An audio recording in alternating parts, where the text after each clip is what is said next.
Welcome to all. स्वागत है आप सभी का।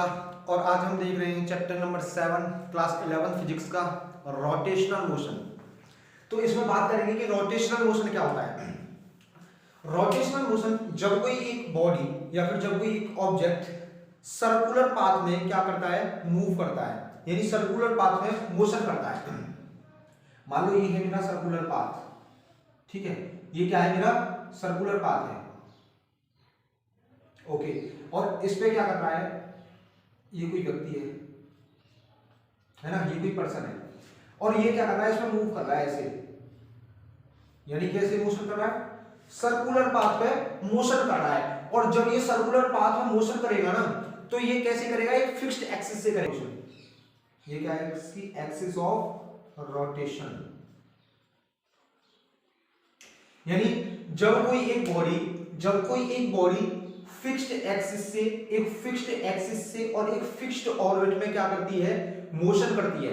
यानी जब मोशन हो रहा होता है तो उसकी रेडियस में क्या नहीं आता है, चेंज नहीं आता है। ड्यूरिंग द मोशन उसकी रेडियस में क्या नहीं आएगा, चेंज नहीं आएगा। जब कोई बॉडी एक फिक्स्ड एक्सिस से फिक्स्ड ऑर्बिट में क्या करती है, मोशन करती है, तो वहां पर कैसा मोशन रहता है, रोटेशनल मोशन होता है। डेफिनेशन लिखेंगे इसकी डेफिनेशन क्या होगी,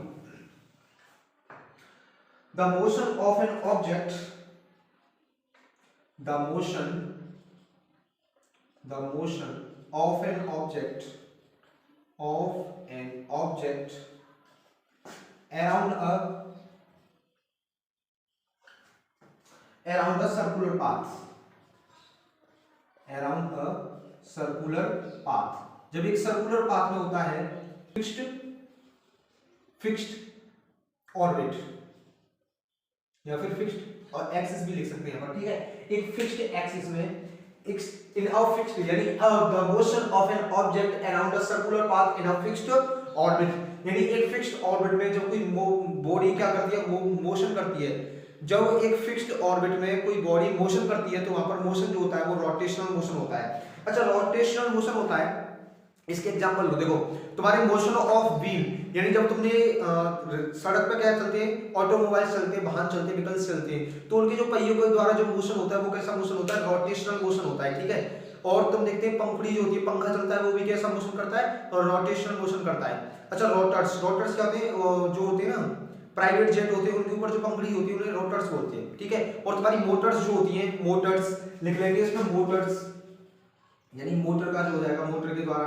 और देखो तुम्हें व्हीकल्स के द्वारा व्हील, मोशन ऑफ व्हील है ना, व्हील के द्वारा जो होता है, ये क्या है, व्हील का क्या मोशन ऑफ व्हील, ये इसके क्या हो जाएंगे, कुछ एग्जांपल्स हो जाएंगे, ये क्या हो जाएंगे, एग्जांपल्स हो जाएंगे। अच्छा, तुम्हारे रोटर्स ऑफ जेट है ना, रोटर्स ऑफ जेट है ना, ये कुछ इसके एग्जांपल हो जाएंगे। और देखना, और इसके एग्जांपल देख लेना जो तुम्हें बढ़िया लगते हो, यानी ब्लेड्स ऑफ हेलीकॉप्टर देख लेंगे तो इसका यही आ जाएगा। अब उसके बाद जो नेक्स्ट मोशन आता है, इसी में वो आता है ट्रांसलेशनल मोशन, नोट करेंगे इसे। अब इसके बाद जो मोशन आता है ना, वो आता है तुम्हारा ट्रांसलेशनल मोशन। अब ट्रांसलेशनल मोशन क्या होता है, ट्रांसलेशनल मोशन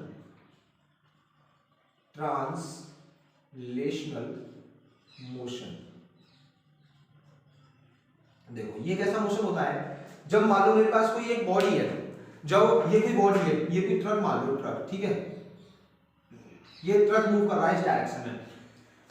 जब ये ट्रक इस डायरेक्शन में मूव कर रहा है तो जिसके जितने भी पॉइंट्स होंगे ना, इस ट्रक के जितने भी पॉइंट्स होंगे वो भी उसी डायरेक्शन में मूव कर रहे होंगे या फिर उसी लाइन में मूव कर रहे होंगे, और वो भी कैसे, यूनिफॉर्मली। कैसे, यूनिफॉर्मली, मतलब उसके जो पार्टिकल्स के द्वारा जो डिस्टेंस कवर की जाएगी वो इक्वल डिस्टेंस होगी in equal interval of time, equal distance cover in equal interval of time.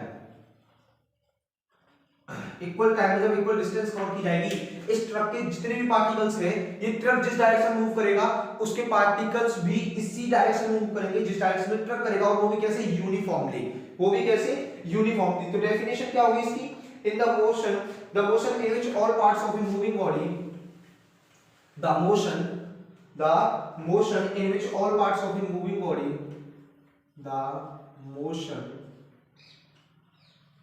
in which all in which all parts of a moving body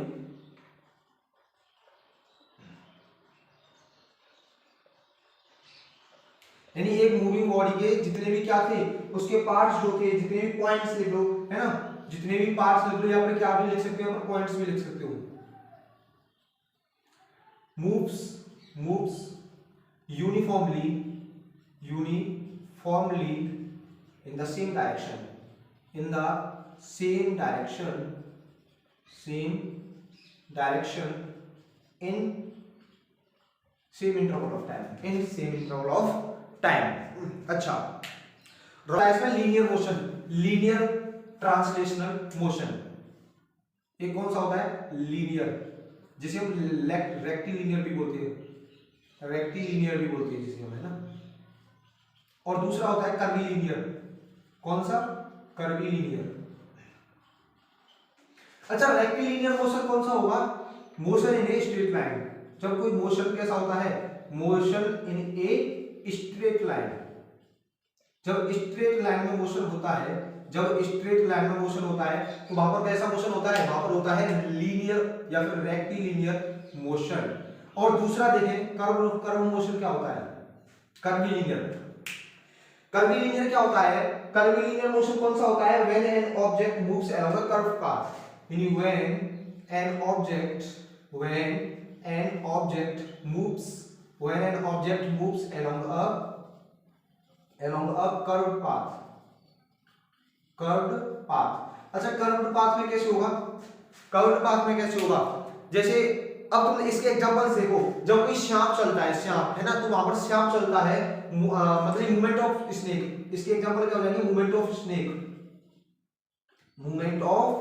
snake, यानी स्नेक का जो मूवमेंट होता है वो कैसा मोशन होता है, वो होता है curvilinear motion of snake, movement of snake. अच्छा, और देखो मैं किसी एक पत्थर को फेंक रहा हूं, है ना, मैं क्या कर रहा हूं, किसी एक पत्थर को फेंक रहा हूं, और वो क्या कर रहा है, पत्थर एक एंगल पे गिर रहा है, यानी ये वो पत्थर क्या है, एक एंगल पे गिर रहा है, तो वहां पर कौन सा मोशन होगा, कर्वीलिनियर मोशन होगा। वहां पर कौन सा मोशन होगा, कर्वीलिनियर। मान लो जैसे मैंने ये कोई पत्थर है, फेंका यूं, और फिर ये कुछ एंगल के साथ गिरे, कुछ एंगल बनाए, है ना, ये पत्थर जा रहा है, ठीक है, तो यहाँ पर क्या होगा, वो मोशन कैसा होगा, कर्वीलिनियर मोशन हो जाएगा। वो कैसा मोशन हो जाएगा, कर्वीलिनियर मोशन हो जाएगा, ठीक है, यहां से समझ में आ गया। अब देखते हैं इसमें जो नेक्स्ट टॉपिक आता है वो है हमारी रिजिड बॉडीज। कौन सी बॉडीज होती हैं, रिजिड बॉडीज,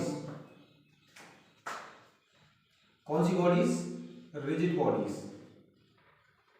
अच्छा, रिजिड बॉडी कैसी बॉडी होती है, पहले तो ये बताइए हमें, जो रिजिड बॉडी, जितनी भी रिजिड बॉडी होंगी वो कैसी बॉडी होंगी, सॉलिड बॉडी, यानी सॉलिड बॉडी। अब सॉलिड बॉडी कौन सी बॉडी होगी, जिनके पार्टिकल्स क्या है, बहुत एक दूसरे से बिल्कुल चिपके होते हैं, ना, जिसके particles, space between the particles is less, यानी एक दूसरे से क्या होते हैं, particles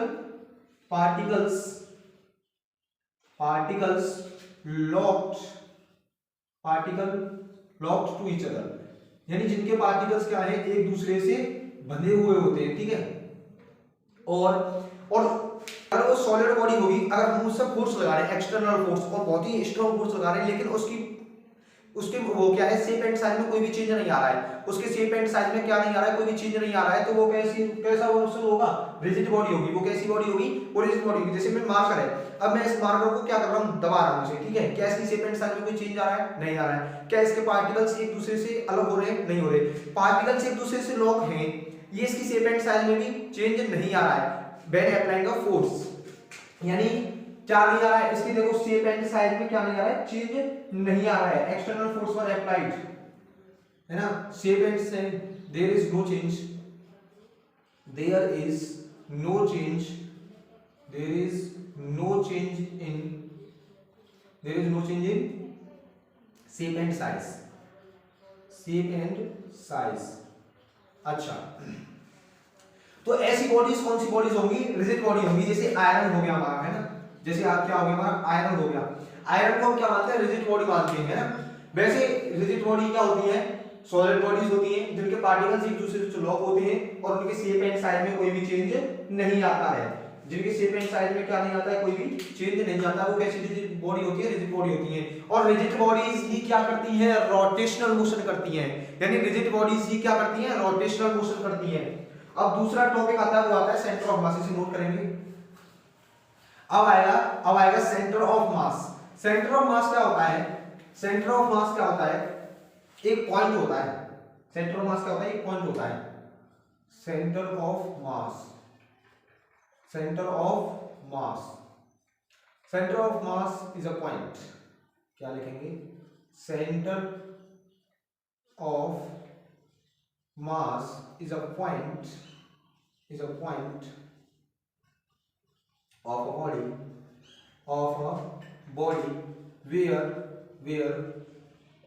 whole mass is to be concentrated, where whole mass is to be concentrated, यानी and where all external forces were applied, external forces were applied। यानी centre of मास क्या होता है? सेंटर ऑफ मास किसी भी बॉडी का एक ऐसा पॉइंट होता है जहां पर उसका पूरा मास क्या होता है? कंसंट्रेटेड होता है, मतलब केंद्रित होता है। ठीक है।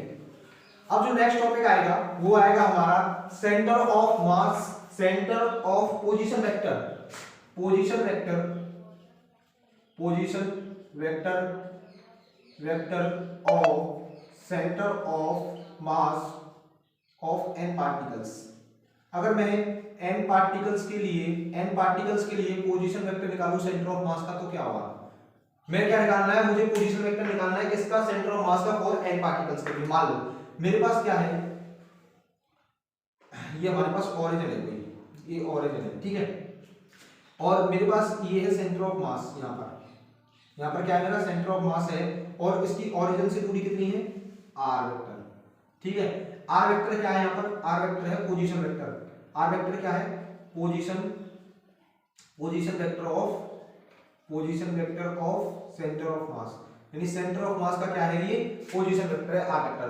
और मान लो मेरे पास ऐसे ही दूसरा मास है कोई, मेरा दूसरा मास है m1, मेरा दूसरा मास क्या है? m1 है और इसकी डिस्टेंस कितनी है? यहाँ तक r1 है। ऐसे ही एक दूसरा और मास है जो है m2 और जिसकी डिस्टेंस कितनी है ओरिजिन से? r2 है। और तीसरा मास है मेरे पास m3, तीसरा मास है m3 जिसकी पोजीशन क्या है? पोजीशन वेक्टर क्या है जिसका? r3 है। अच्छा, अब मैं कहूं ऐसे में मुझे क्या निकालना है? सेंटर ऑफ मास निकालना है। मुझे क्या निकालना है? सेंटर ऑफ मास, यानी मुझे r वेक्टर निकालना है। तो r वेक्टर निकालने के लिए मैं क्या करूंगा? m1 r1 vector plus m2 r2 vector plus m3 r3 vector, और ये कहां तक जाएगा? मुझे n पार्टिकल्स का निकालना था, तो mn rn vector upon m1 plus m2। m1 and m2 क्या है? ये है मेरे मासेस, और ये कहां तक जाएगा? mn तक जाएगा, ठीक है। ये क्या है? पार्टिकल्स के मासेस है। अच्छा, ये हमारा हो गया position vector for n particles. अगर मुझे n पार्टिकल्स के लिए पोजीशन वेक्टर निकालना हो तो मैं क्या बोलूंगा? m1 r1 plus m2 r2 plus m3 r3, और ये कहां तक जाएगा? mn rn तक। और अपॉन में क्या लिख देंगे? m1 plus m2 plus m3 plus कहां तक जाएगा? mn तक जाएगा, ठीक है। अच्छा, अगर मैं कहूं, इसे नोट करेंगे, इसे नोट करने के बाद क्या लिखेंगे फिर कि अगर मुझे पोजीशन वेक्टर ऑफ निकालना हो किसका? दो पार्टिकल्स का। फॉर n पार्टिकल्स के लिए मैंने निकाल लिया, अब मुझे निकालना है केवल और केवल 2 पार्टिकल्स के लिए। तो कॉपी पेस्ट कर देंगे बिल्कुल यहाँ पर। फॉर कितने? 2 पार्टिकल्स के लिए अगर मैं निकालूं, फिर से वही करेंगे बिल्कुल। ये देखो, ये मेरे पास सेंटर ऑफ मास है, यहाँ पर ये मेरे पास सेंटर ऑफ मास है, इसकी पोजीशन वेक्टर क्या है? r vector. ये मेरा ओरिजिन है, ये मान लेते हैं मास में क्या है? मेरा m1 है और इसकी पोजीशन वेक्टर क्या थी? r1 थी। और दूसरा मास क्या है? मेरे पास m2 है और इसका पोजीशन वेक्टर क्या है? r2 वेक्टर है। अच्छा, मुझे दो पार्टिकल्स के लिए r वेक्टर निकालना था, तो मैंने क्या किया था? m1 r1 vector plus m2 r2 vector upon ये कितने के लिए हो गया? 2 के लिए, प्लस m1 प्लस m1। ये मेरा हो गया दो पार्टिकल्स के लिए। अच्छा, अब यहां पर क्या कह जाता है? एक कंडीशन ये आ जाती है, अगर मान लो मेरा m1 इक्वल हो गया m2 के, m1 जो है इक्वल हो गया किसके? m2 के।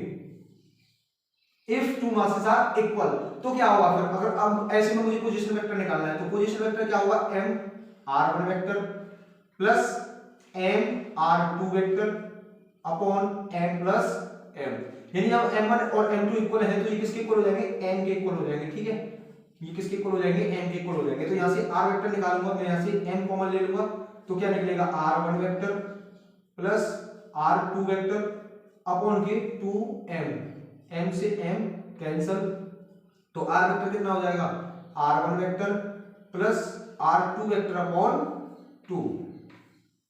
ये यहां से हमने ये भी लिख लिया कि दो पार्टिकल्स के लिए position vector of centre of मास क्या होगा, और जब मेरे दो मासेस क्या हो, सेम हो, तब भी मैं क्या निकाल सकता हूं, position vector of centre of मास निकाल सकता हूं यहां से। अब मेरा आता है importance about points about the centre of मास, इसे नोट कर लेंगे, ठीक है। अब कुछ सेंटर ऑफ मास के बारे में कुछ इंपॉर्टेंट पॉइंट्स जानते हैं, क्या जानेंगे, इंपॉर्टेंट पॉइंट्स जानेंगे किसके बारे में, सेंटर ऑफ मास के बारे में, important points about center of mass।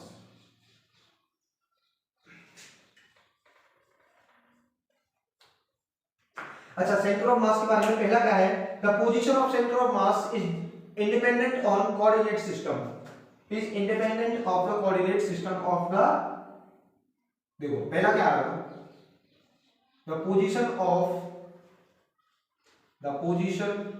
of center of mass is independent on coordinate system, in coordinate system, यानी सेंटर ऑफ मास की पोजीशन, मान लो मेरे पास क्या है, सेंटर ऑफ मास है, अगर मैं यूनिफॉर्म बॉडी की बात करूं, ये देखो ये मेरे पास कोई यूनिफॉर्म रॉड है, इसका सेंटर ऑफ मास क्या होगा, इसके सेंटर में होगा, ठीक है। अब ये रॉड है, अब मैं यहां पे खड़ा हूं, मैं यहां पर खड़ा हूं तो इसका सेंटर ऑफ मास क्या है, यहां पर है। अगर मैं इस रॉड को कहीं और लेकर चला जाऊं, मैं इस रॉड को कहीं और लेकर चला जाऊं तो क्या इसका सेंटर ऑफ मास चेंज होगा, क्या इसका सेंटर ऑफ मास चेंज होगा, नहीं होगा।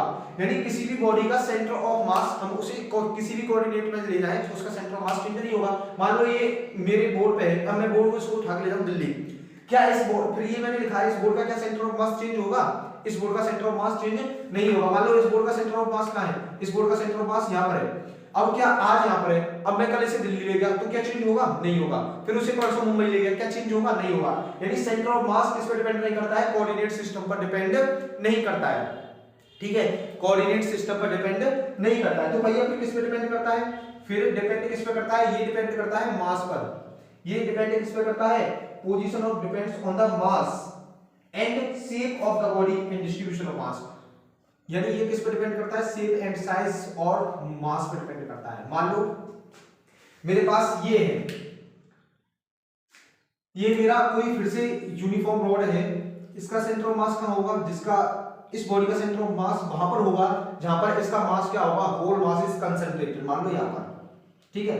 अब मैं कहूं कि मेरे पास ऐसी है, कुछ इधर से पतली सी है ना रॉड, कोई यूनिफॉर्म रॉड नहीं है, और ये फिर ऐसे आके मोटी होती है, ठीक है। तो इसका सेंटर ऑफ मास क्या इसके सेंटर में होगा, नहीं, जिधर इसका मास ज्यादा होगा, जिधर इसका मास ज्यादा होगा उधर ही क्या होगा, इसका सेंटर ऑफ मास होगा। और सेंटर ऑफ मास केवल एक ही पॉइंट पे होगा, ऐसा नहीं कि तुम यहां पर करने लग जाओ ना, जहां पर इस बॉडी इस मार्कर का पूरा मास कंसंट्रेटेड होगा, केंद्रित होगा, वहीं पर क्या होगा, सेंटर ऑफ मास होगा किसी भी बॉडी का। ये किस पर डिपेंड करता है, शेप एंड साइज पर। इसका देखो यहां पर शेप कुछ और था, यहां पर शेप कुछ और था, तो इसका अलग हो गया।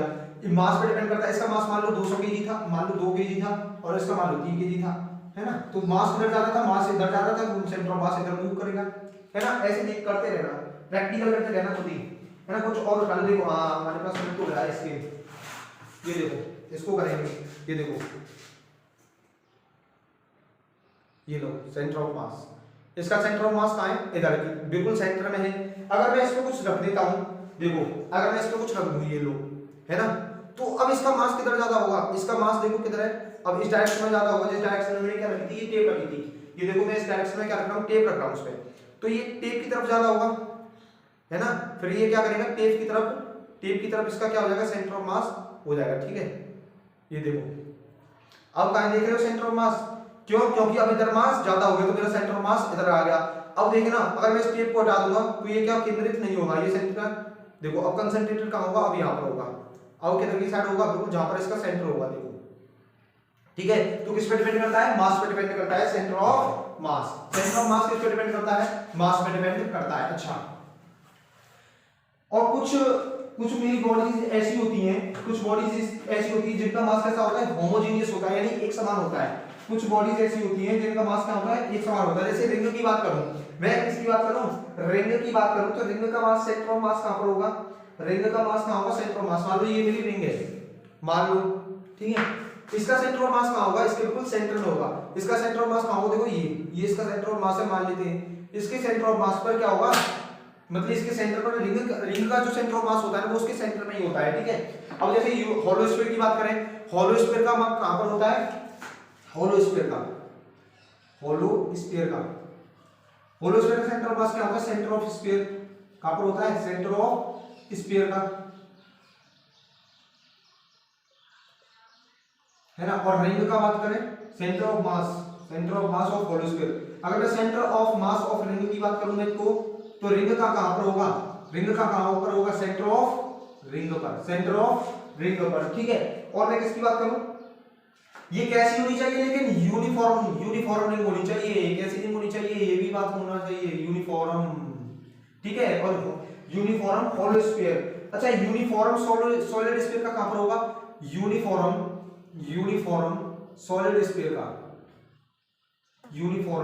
सॉलिड स्फीयर का सेंटर ऑफ मास कहां पर होगा? सेंटर ऑफ स्फीयर पर ही होगा, है ना। और यूनिफॉर्म रॉड का ले, यूनिफॉर्म रॉड का कहां पर होगा? सेंटर ऑफ रॉड पर होगा। कहां पर होगा? सेंटर ऑफ रॉड पर ही इसका सेंटर ऑफ मास निकल के आ जाएगा, ठीक है। यहां से कुछ पॉइंट हो जाते हैं। अब और लिखेंगे, ये तीसरा पॉइंट हो गया कि कुछ ऐसी बॉडी होती है जिनका सेंटर ऑफ मास कहां होता है? उनके सेंटर में ही होता है ना। जिन्हें हम क्या बोलते हैं? सिस्टेमेटिकल बॉडीज बोलते हैं। जिन्हें हम क्या बोलते हैं? सिस्टेमेटिकल। ऐसी बॉडीज को कैसी बॉडीज बोला जाता है? सिस्टेमेटिकल बॉडीज, ठीक है। अच्छा, ऐसा जरूरी है कि जो सेंटर ऑफ मास हो वो कहां पर लाई करे? इनसाइड और आउटसाइड भी लाई कर सकता है। ऐसी जरूरी नहीं है कि इनसाइड ही मास क्या करे? Centre of mass inside he लाई करे, वो आउटसाइड भी लाई कर सकता है, ठीक है। अच्छा, the centre of mass change its position only under the translational motion. देखो मोशन हो रहा है, रोटेशनल मोशन हो रहा है। ये कैसा मोशन है? Rotational motion. कैसा मोशन है? Rotational motion. और इसकी एक्सिस ऑफ रोटेशन क्या है? ये रही एक्सिस ऑफ रोटेशन। अब हमने पहले ही बता दिया था कि एक्सिस ऑफ रोटेशन क्या रहेगी? सेम रहेगी। और इसका सेंटर कहां होगा? सेंटर ऑफ मास भी यहीं पर होगा, इस एक्सिस पर, सेंटर ऑफ मास, ठीक है। अगर मैं इसको और बढ़ा दूं, ये लो, तब भी सेंटर ऑफ मास कहां पर रहेगा? इसी पॉइंट पर रहेगा। और बढ़ा दूं, ये लो, तब भी इस पॉइंट का सेंटर ऑफ मास कहां पर ही रहेगा? इस पॉइंट पर ही रहेगा। लेकिन जब मैं ट्रांसलेशनल मोशन की बात करता हूं, ट्रांसलेशनल मोशन कैसे ही होता है? स्ट्रेट लाइन में होता है। ट्रांसलेशनल मोशन जो होता है वो कैसे होता है? स्ट्रेट लाइन में होता है। ये लो, अब ये लो, ये यूनिफॉर्म है कोई, ठीक है। अब इसका सेंटर ऑफ मास कहां है? यहां पर है। इसका सेंटर ऑफ मास कहां है? यहां पर है। अगर मैं इसकी क्या बढ़ाता हूं? ट्रांसलेशनल मोशन की पोजीशन को बढ़ा दूं, ये लो, मैंने इतना बड़ा कर दिया, ये क्या अब भी ये सेंटर ऑफ मास यहीं पर रहेगा? नहीं, ये सेंटर ऑफ मास कहां पर रहेगा? इसके सेंटर पर रहेगा। क्यों? क्योंकि ये यूनिफॉर्म है और मास को बराबर करना होता है, यानी इसके मास किस सेंटर में होता है? जहां पर मास इसका केंद्रित होता है, कंसंट्रेटेड होता है, ठीक है। अच्छा, अब मान लो मेरा सेंटर ऑफ मास जो है वो ओरिजिन पर ही आ जाए। मेरा सेंटर ऑफ मास जो है ओरिजिन पर आ जाए। ये लो, मेरा यहां पर क्या था? सेंटर ऑफ मास आ गया। और मेरे यहां पर देखा था m बन जा रहा था और इसकी पोजीशन वेक्टर क्या था? r1 वेक्टर था और एक जा रहा था मास m2, है ना। अब ये सेंटर ऑफ मास कहां है? सेंटर ऑफ मास कहां पर है? मेरा ओरिजिन पर है। तो अब मैं इसे ऐसे में सम निकालना है मुझे। सम किसका निकालना है? m1। मुझे किसका सम निकालना है? मास और पोजीशन वेक्टर का सम निकालना है। तो वो किसके इक्वल आएगा? 0 के इक्वल आएगा। यानी summation mi ri equal to किसके? 0 के इक्वल हो जाएगा। या फिर समीशन mr इक्वल कितना? 0। यानी जब सेंटर ऑफ मास कहां पर आ जाता है? ओरिजिन पर आ जाता है। तो मास और पोजीशन वेक्टर का क्या होता है? मास और उसके पोजीशन वेक्टर का सम 0 के इक्वल होता है, ठीक है। यहां से ये बात क्लियर हो जाती है। क्यों? क्योंकि यहां पर r पोजीशन वेक्टर क्या है? 0 है। सेंटर ऑफ मास का पोजीशन वेक्टर क्या है? 0, है ना। तो r इक्वल क्या होगा? 0। और जब r इक्वल 0 तो ये इसमें पुट करोगे तो 0 ही आने वाला है। अब मैं बात करूं कि पोजीशन वेक्टर, अब मुझे वेलोसिटी निकालनी है सेंटर ऑफ मास की। सेंटर ऑफ मास की मुझे क्या निकालनी है? पार्टिकल वेलोसिटी निकालनी है। मान लो मेरे पास मासेस है m1 m2, है ना, m3 और ये ऐसे जा रहे हैं mn तक, ठीक है। और इसकी ये किस वेलोसिटी से मूव कर रहे हैं, v1 v2 और v3 वेलोसिटी से मूव कर रहे हैं। तो मुझे वेलोसिटी निकालनी है सेंटर ऑफ मास की। तो वेलोसिटी ऑफ सेंटर ऑफ मास क्या होता है, ये होता है summation mv upon summation m। क्या होता है, summation mv upon summation m, ठीक है। समीशन यानी ये m क्या है, मास, और v क्या है यहाँ पर, वेलोसिटी ऑफ मासेस। तो ये वेलोसिटी ऑफ सेंटर ऑफ मास निकल के आ जाएगी, ठीक है। अच्छा, अब इसे नोट करेंगे और इसमें लास्ट पॉइंट है, इंपॉर्टेंट पॉइंट है, फिर इसके बाद लेक्चर को करेंगे फिर नेक्स्ट आगे। अब मुझे निकालना है वेलोसिटी, निकालनी है सेंटर ऑफ मास की। सेंटर ऑफ मास की वेलोसिटी क्या होती है, मुझे पता है dr/dt होता है, dr/dt होती है। अच्छा, और हमने r इक्वल क्या पढ़ा था, r vector equal to m1 r1 vector plus m2 r2 vector plus m3 r3 vector, और ये कहां तक जा रहा था, mn rn वेक्टर तक, अपॉन के m डन vector plus m1 plus m2 plus m3, और ये कहां तक जाएगा, mn तक जाएगा। ये कहां तक जाएगा, mn तक। तो इस r की वैल्यू को यहां पर पुट नहीं कर सकते, कर सकते हैं बिल्कुल। तो d r की वैल्यू यानी r क्या था, पोजीशन वेक्टर, तो इसकी वैल्यू को पुट कर दो, m1 r1 vector plus m2 r2 vector plus m3 r3 vector, और ये कहां तक जाएगा,